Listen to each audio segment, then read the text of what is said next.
Hey guys, it's me, Lisette. So I had a few people comment some awesome comments on my reverse canvas tutorial and asked for some follow-up help. So one of my commenters asked if I could do another video and show how I paint the frames.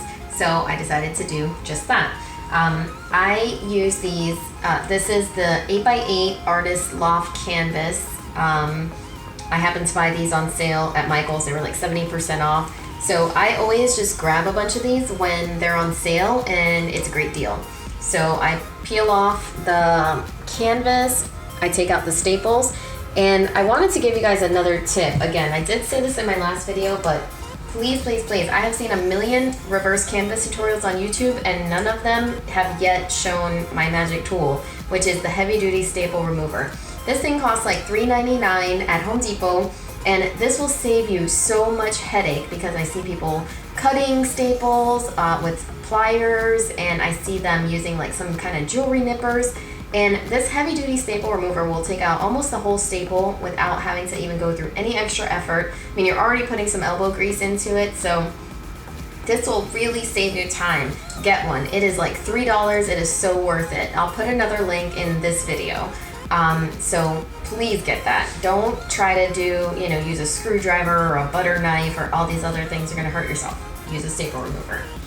Okay, so today I'm gonna show you guys the two different things that I've used so far to stain my frames for my canvas. This is what the raw frame looks like. I use a rust-oleum wood stain.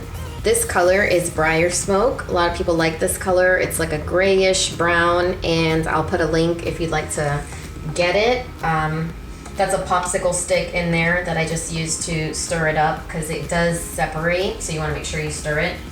And then I use several different brands of chalk paint. So this is one. This is Art Minds from Michael's. This is also from Michael's, Folk Art. Just two different sizes. One was cheaper than the other, one was on sale. Today I'm going to paint with the blue one. So basically what I did was I covered my work surface. If you're sensitive to smells, you want to do this outside because the wood stain does smell a little bit. So I stir it up, and I use these 25-cent Walmart foam brushes to do that. So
that I have noticed is people do these in different ways.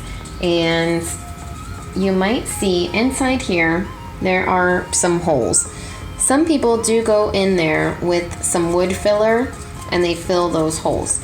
I personally don't, because they don't bother me, and most of these are gifts and they don't seem to bother the gift receiver.